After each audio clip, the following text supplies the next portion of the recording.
JEE Mains का question है, 2015 का क्वेश्चन है। क्वेश्चन बड़ा प्यारा है और प्रोग्रेशन टाइप पे क्वेश्चन है। n equal to 1 to 5, 1 upon n, n plus 1, n plus 2, n plus 3 equal to k by 3 then k। यानी आप इसे पार्शियल फ्रैक्शन से कर सकते हैं। कई बार आपने देखा होगा इस तरह के फैक्टर्स लिखे होते हैं, आप इसे इस ढंग से लिख सकते हैं। और वो भी लिखने का तरीका होता है बेटा इन दोनों का डिफरेंस। कंसेप्ट और क्वेश्चन सॉल्विंग दोनों चीजें मैं आपकी क्लियर करता चलूंगा, जिससे आप जेई मेंस का जब एग्जाम दें तो आप more than 99 percentile at least maths में तो कर पाए। आप ये बिल्कुल दिमाग में रख लें। अब जैसे ये है 1, अब मान लीजिए 1/2 5 होता तो इसमें 3 का डिफरेंस है, तो आप लिखते हैं 1/3, 1/2 माइनस 1/5। या मान लीजिए 4 का डिफरेंस है, तो 1/5 और 9 मान लो, तो आप 1/4 लिख देते हैं, लाइक दिस, राइट। और अगर मान लीजिए 3 फैक्टर है, जैसे 1 2 3, अब इन दोनों में 2 का डिफरेंस है, तो 1/2 लिख दीजिए। 1/12 पहले 2 फैक्टर में कन्वर्ट होता है, बाद में फिर होगा। अगर मान लीजिए 4 फैक्टर हैं, 3 का डिफरेंस है, 1/3 लिख दीजिए। तो 1/123 माइनस 1/234, लाइक दिस।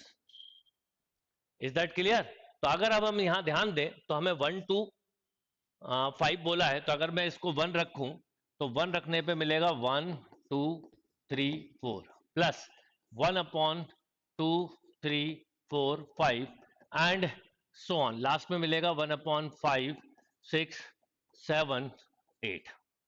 अब इसमें अगर देखें ध्यान से तो 3 का डिफरेंस है, 3 का डिफरेंस है, तो 1/3 बाहर लिखिए, तो आप लिख सकते हैं 1/123 माइनस 1/234 प्लस 1/234 माइनस 1/345। क्लिक कर गया होगा, ये इससे कैंसिल हो जाएगा। ऐसे ही लास्ट तक जाते जाएंगे तो आपको मिलेगा 1/567 माइनस 1/678। इसका मतलब आपको लीस्ट फैक्टर और हाईएस्ट फैक्टर ही कॉमन मिलता है हमेशा। तो आपको एक तरह से मिला 1/3, 1/6 इसको बोल सकते हैं, और इसको लिख सकते हैं 6 7 और 8। अभी तो इतना ही लिख दीजिए। अब देखिए 1/3 तो ये दिया हुआ, यानी ये 3 तो हो गया। अब अगर मैं आपसे बोलूं कि इसका एलसीएम लीजिए, तो आप बोलते हैं 6 7 8, यहां लिखते हैं 7 इंटू 8 माइनस ऑफ 1, राइट। वो लिखा रहने दो 1/3, तो आप लिखते हैं 1/3 55, है ना, अपॉन, अब 55 अगर ध्यान दो तो न्यूमरेटर में एक ही में, इतने में क्वेश्चन हो गया, अपॉन 336। तो आपको पूछा क्या है उन्होंने, 1/3 के बाद जो बचेगा उसे बोलेंगे के। तो के का वैल्यू एक तरह से हो गया 55/336। 55/336 इज अ राइट आंसर। देखिए प्रोग्रेशन का क्वेश्चन है, जेई 2012 का क्वेश्चन है। क्या क्वेश्चन है? If 100 times the 100 term of an AP with non zero common difference equal to 50 times of 15 term, then 150 term of this AP.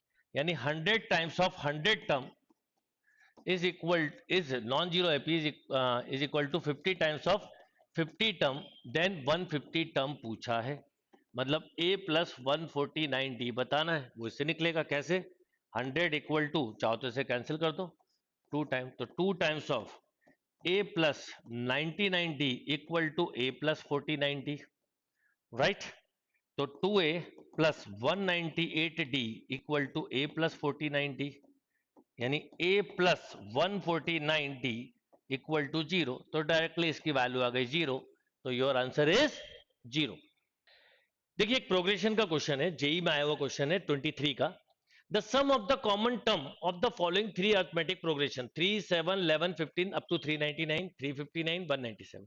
आपने देखा होगा कई बार इस तरह के क्वेश्चंस में कॉमन टर्म निकाल के करते हैं, या कई बार कॉमन टर्म ही पूछते हैं।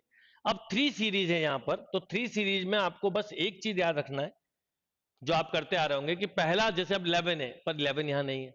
Number one thing, first common term आपको निकालना है सीरीज को एक्सपांड करके।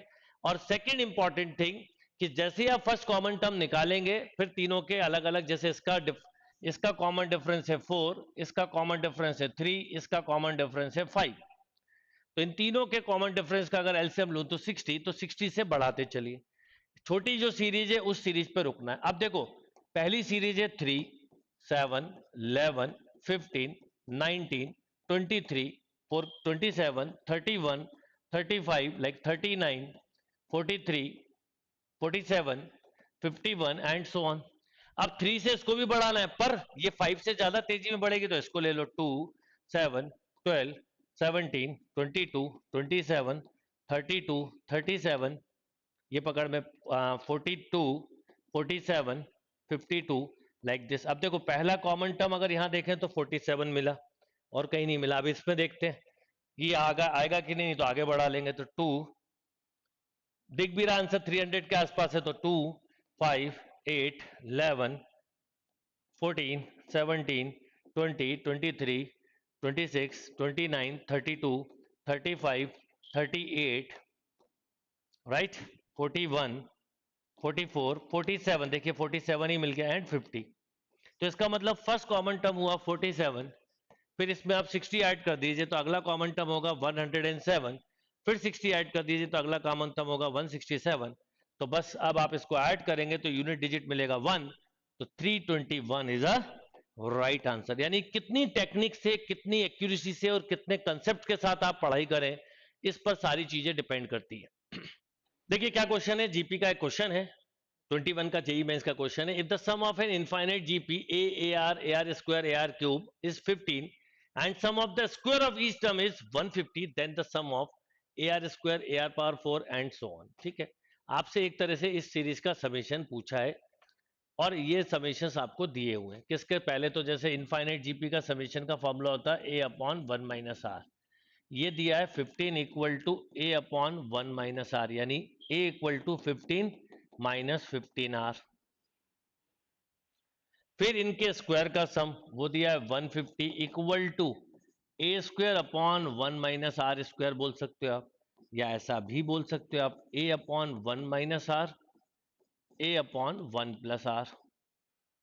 अब ए अपॉन 1 माइनस आर की वैल्यू 15 है, 15 रख दो तो सीधा सीधा 10, तो 10 equal to a upon 1 plus r, यानी आप ऐसा बोल सकते हो 10 plus 10 r equal to a, यहां रख दीजिए 10 plus 10 r equal to 15 minus 15 r, 25 r equal to 5, then r equal to 1/5, r less than 1 होना भी चाहिए था, है भी।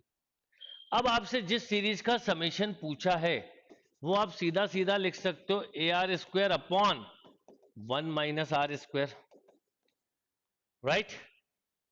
अब आप वैल्यू डाल दीजिए। अब अगर आप वैल्यू डालेंगे तो देखो आप चाहो तो दो तीन तरीके हो सकते हैं। A square upon 1 minus r square की वैल्यू सीधे सीधे 150, तो अगर मैं इसमें ए का मल्टीप्लाई कर दूं, सॉरी ए का डिवाइड कर दूं और ए का मल्टीप्लाई, तो इतने को आप चाहें तो कितना लिख सकते हैं 150। आर स्क्वायर तो मतलब 1/25 अपॉन ए की वैल्यू कितनी है ये हमने निकालना है, तो निकाल लीजिए यहाँ पर 15 माइनस 15 इंटू 1/5, तो ए की वैल्यू हो गई 12, तो आप बस ये वैल्यू रख दीजिए। तो ये कैंसिल हो गया कितने टाइम, 6 टाइम, तो 6 upon 12 means 1/2 is a right answer, right. देखिए जेई का ये क्वेश्चन है, क्या क्वेश्चन है, द प्रोडक्ट 2 की पावर 1/4, 4 की पावर 1, 4 की पावर 1/16, 8 की पावर 1/48, 16 की पावर 1, सिंपल क्वेश्चन है। आप सीधे सीधे बेस सेम होने पे पावर ऐड कर सकते हैं, तो ये 2 की पावर 1/4 है, ये 2 की पावर 2/16 है, ये 2 की पावर 3/48 है, ये 2 की पावर 4/128 है। इसका मतलब आप बोल सकते हो 2 की पावर 1/4 प्लस 1/8 प्लस 1/16 प्लस 1/32, यानी इनफाइनाइट जीपी जिसका समेशन होता है ए अपॉन 1 माइनस आर, तो 1/4 अपॉन 1/2, देन 1/2 ही बचा। तो एक तरह से 2 की पावर 1/2 यानी √2 इज अ राइट आंसर।